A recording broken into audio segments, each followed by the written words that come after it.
March ಮೂಲಕ ಮತದಾರರ ಜಾಗೃತಿ, ನಮ್ಮ ಮತ ನಮ್ಮ ಭವಿಷ್ಯ.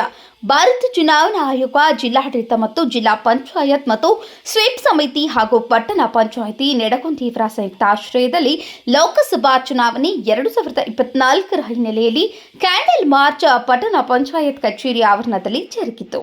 ಜಿಲ್ಲಾಡಳಿತ ಮತ್ತು ಸ್ವೀಪ್ ಸಮಿತಿ ಆಯೋಜನೆಗೊಂಡ ಕಾರ್ಯಕ್ರಮದಲ್ಲಿ ಬಾಗೇವಾಡಿ ಮತಕ್ಷೇತ್ರದ ಚುನಾವಣಾ ಸಹಾಯಕ ಅಧಿಕಾರಿಗಳಾದ ಶ್ರೀ ಎಂ ಗಂಗಪ್ಪ ಮತ್ತು ನಿಡಗುಂದಿಯ ದಂಡಾಧಿಕಾರಿಗಳಾದ ಕುಮಾರಿ ನೀಲಪ್ರಭಾ ಹಾಗೂ ಪಟ್ಟಣ ಪಂಚಾಯಿತಿ ಮುಖ್ಯ ಅಧಿಕಾರಿಗಳಾದ ಶ್ರೀ ಎಚ್.ವೈ. ಸುಳ್ಳಣ್ಣವರ್ ಅವರು ಭಾಗವಹಿಸಿದರು. ಮುಖ್ಯ ಅಧಿಕಾರಿಗಳು ಅವರು ಮಾತನಾಡಿ, ಮತದಾನ ಅಭಿಯಾನಕ್ಕೆ ತಾವೆಲ್ಲರೂ ಸಹಕರಿಸಬೇಕು ಮತ್ತು ಮತದಾನ ಎಂಬ ಹಬ್ಬವನ್ನು ನಾವು ನೀವೆಲ್ಲರೂ ಕೂಡ ಸಂತೋಷದಿಂದ ಆಚರಿಸೋಣ ಎಂದು ಮನವಿ ಮಾಡಿದರು.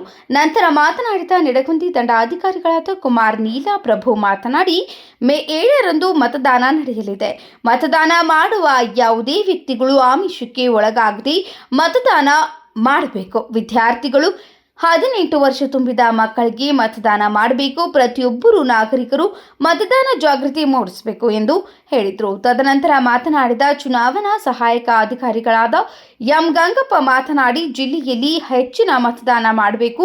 ಮತದಾನದ ದಿನ ರಜೆ ಇದೆ, ಬೇರೆ ಊರುಗಳಿಗೆ ಹೋಗಕೂಡದು, ತಪ್ಪದೇ ಮತದಾನ ಮಾಡಿ ಎಂದರು. ಇದೇ ಸಂದರ್ಭದಲ್ಲಿ ಪಟ್ಟಣ ಪಂಚಾಯಿತಿ, ತಾಲೂಕು ಆಡಳಿತ ಮತ್ತು ಆಶಾ ಕಾರ್ಯಕರ್ತೆಯರು, ಅಂಗನವಾಡಿ ಕಾರ್ಯಕರ್ತರು ಹಾಗೂ ವಿವಿಧ ಇಲಾಖೆಯ ಸಿಬ್ಬಂದಿ ವರ್ಗದವರು ಕ್ಯಾಂಡಲ್ ಮಾರ್ಚ್ ಅಭಿಯಾನ ಪಾಲ್ಗೊಂಡಿದ್ದರು.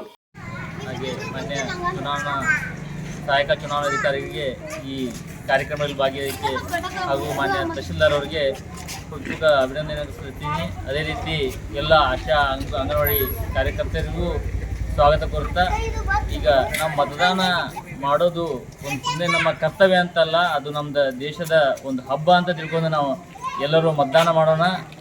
ಆದ್ದರಿಂದ ಎಲ್ಲರೂ ಕಡ್ಡಾಯವಾಗಿ ಮೇ 7ನೇ ತಾರೀಕು ಮತದಾನ ಮಾಡೋಣ ಅಂತೇಳಿ ನಾನು 2 ಮಾತು ಮುಗಿಸ್ತೀನಿ. ಧನ್ಯವಾದ. ತಾಲೂಕಿನ ಸಮಸ್ತ ಎಲ್ಲ ನಾಗರಿಕರಿಗೆ 18 ವಯಸ್ಸು ಯಾರಿಗೆ ತುಂಬಿದೆಲ್ಲ ಕಡ್ಡಾಯವಾಗಿ ಮತದಾನ ಮಾಡಿ. ಇದೊಂದು ಸಂವಿಧಾನದಲ್ಲಿ ಹಕ್ಕು ಅಂತ ತಿಳಿಸ್ಕೊಟ್ಟಿದ್ದಾರೆ. 326ನೇ ವಿಧಿ ಆರ್ಟಿಕಲ್ ಪ್ರಕಾರ ನಮ್ಮೆಲ್ಲರಿಗೂ ಒಂದು ಹಕ್ಕದ. ಯಾವ ಥರ ನಾವು ಜೀವಿಸ್ತೀವಿ, ಯಾವ ಥರ ನಾವು ಬದುಕ್ತೀವಲ್ಲ, ಅದೇ ಥರ ಒಂದು ಇಂಪಾರ್ಟೆನ್ಸ್ ಆಫ್ ವೋಟ್ ಬಗ್ಗೆ ಕಾನ್ಸ್ಟಿಟ್ಯೂಷನ್ ತಿಳಿಸ್ಕೊಟ್ಟಿದ್ದಾರೆ. ಈಗ ಇನ್ನೊಂದು ಅವಕಾಶನೂ ಮಾಡಿಕೊಟ್ಟಿದ್ದಾರೆ ನಮ್ಮ ಇದರಲ್ಲಿ. ಏನಂತಂದ್ರೆ ಎಲೆಕ್ಷನ್ ಕಮಿಷನಿಂದ 85+ ಆದವರಿಗೆ, ಯಾರಿಗೆ ವಯಸ್ಸು ಅಂದ್ರೇನು ಮತದಾನ ಎಷ್ಟು ಇಂಪಾರ್ಟೆಂಟ್ ಅಂತಂದ್ರೆ ಬರೀ 18 ವಯಸ್ಸು ಆದ್ಮೇಲಿಂದ ಅಷ್ಟೇ ಅಲ್ಲ, ಈವನ್ 85 ವಯಸ್ಸಾದವ್ರಿಗೂ ನಾವು ಬಂದು ಮನೆಗೆ ಬಂದು ವೋಟ್ ಹಾಕಿಸ್ಕೊತೀವಿ. ಸಪೋಸ್ ಏನಾದರೂ PWD ವೋಟರ್ಸ್ ಇದ್ದರು ಅಥವಾ ಫಿಸಿಕಲಿ ಹ್ಯಾಂಡಿಕ್ಯಾಪ್ಟ್ ವಿಕಲಚೇತನರಿದ್ರಂದ್ರೂ ಅವರಿಗೂ ಅವಕಾಶ ಮಾಡಿಕೊಟ್ಟಿದ್ದೀವಿ ನಮ್ಮ ಎಲೆಕ್ಷನ್ ಕಮಿಷನಿಂದ. ಅದಕ್ಕೆ ಸಮಸ್ತ ನನ್ನ ನಿಡಗುಂದಿ ತಾಲೂಕಿನ ಎಲ್ಲರಲ್ಲಿ ನಾನು ತಾಲೂಕಾ ಆಡಳಿತದಿಂದಾಗಲಿ ಪಟ್ಟಣ ಪಂಚಾಯತಿಯಿಂದಾಗಲಿ ಎಲ್ಲ ಇದರಿಂದ ನಾನು ಒಂದೇ ಒಂದು ವಿನಂತಿ ಏನಂತಂದರೆ, ಕಡ್ಡಾಯವಾಗಿ ಬಂದು ಮೇ 7ನೇ ತಾರೀಕು ತಮ್ಮ ಒಂದು ಅಭೂತವಾದ ಒಂದು ಮತವನ್ನು ಚಲಾಯಿಸಿದಂಥ ನಮ್ಮೆಲ್ಲರಿಗೂ ಒಂದು ವಿನಂತಿ ಮಾಡಿಕೊಟ್ಟು ನನ್ನ ಒಂದು 2 ಮಾತನ್ನು ನಾನು ಮುಗಿಸ್ತಾ ಇದ್ದೀನಿ.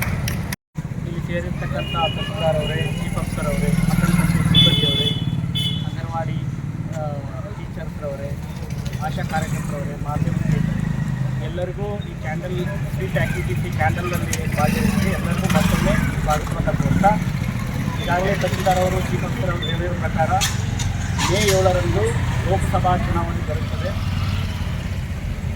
ಇವತ್ತು ಈ ಸ್ವೀಟ್ ಆ್ಯಕ್ಟಿವಿಟೀಸ್ ಮಾಡೋ ಉದ್ದೇಶ ಏನಂದರೆ, ನಮ್ಮದು ದೊಡ್ಡ ಪ್ರಜಾಪ್ರಭುತ್ವ ರಾಷ್ಟ್ರ.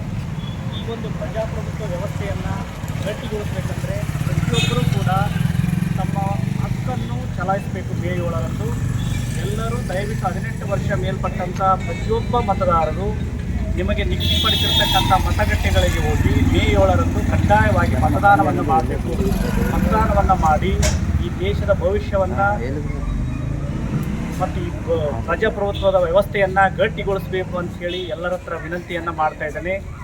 ಯಾರೂ ಕೂಡ ನಿರ್ಭಯವಾಗಿ ತಮ್ಮ ಹಕ್ಕು ಜೊತೆಗೆ ತಮ್ಮ ಜವಾಬ್ದಾರಿ ಕೂಡ ಮತ ಚಲಾಯಿಸ್ತಕ್ಕಂಥದ್ದು. ಆ ನಿಟ್ಟಿನೊಳಗೆ ನೀವೆಲ್ಲರೂ ಅವತ್ತು ಮೇ 7ಕ್ಕೆ ಬಂದು ಪ್ರತಿಯೊಬ್ಬರು ಇಲ್ಲಿ ಸೇರಿರ್ತಕ್ಕಂಥವ್ರಿಗೆ ಏನು ಮೆಸೇಜ್ ಹೋಗಿದೆ, ನೀವು ಕೂಡ ನಿಮ್ಮ ಫ್ಯಾಮ್ಲಿಯಲ್ಲಿ ನಿಮ್ಮ ಅಕ್ಕಪಕ್ಕದ ಮನೆಯವ್ರಿಗೂ ಕೂಡ ಮಾಹಿತಿಯನ್ನು ಕೊಟ್ಟು ಮೇ 7ರಂದು ಎಲ್ಲರೂ ಬಂದು ಮತದಾನ ಮಾಡಿ ಹೆಚ್ಚಿನ ಪ್ರಮಾಣದ ಮತದಾನವನ್ನು ನಮ್ಮ ಬಸವನ ಬಾಗೇವಾಡಿ ಕ್ಷೇತ್ರದಲ್ಲಿ ಮಾಡಬೇಕು ಅಂತ ಹೇಳಿ ವಿನಂತಿಸೋದ್ರ ಜೊತೆಗೆ ಎಲ್ಲರೂ ಇದರಲ್ಲಿ ಅಭೂತಪೂರ್ವವಾದಂಥ ಒಂದು ಯಶಸ್ಸನ್ನು ನಮ್ಮದು 100% ಗುರಿ ಮುಟ್ಟಬೇಕು ಅನ್ನೋದು ಉದ್ದೇಶ ಇದೆ. ಮತದಾನದ ಪರ್ಸೆಂಟೇಜ್ ಕಳೆದ ಸಾರಿ ನಾವು ಅಸೆಂಬ್ಲಿನಲ್ಲಿ ಮಾಡಿದಾಗ 76% ಇತ್ತು. ಲಾಸ್ಟ್ ಪಾರ್ಲಿಮೆಂಟ್ರಿ 2019ರಲ್ಲಿ ನಡೆದಾಗ 66% ಇತ್ತು ನಮ್ಮ ಕ್ಷೇತ್ರದ್ದು. ಈ ಸಾರಿ ನಮ್ಮದು 100ರಷ್ಟು ಗುರಿ ಹೊಂದಿದ್ದೇವೆ.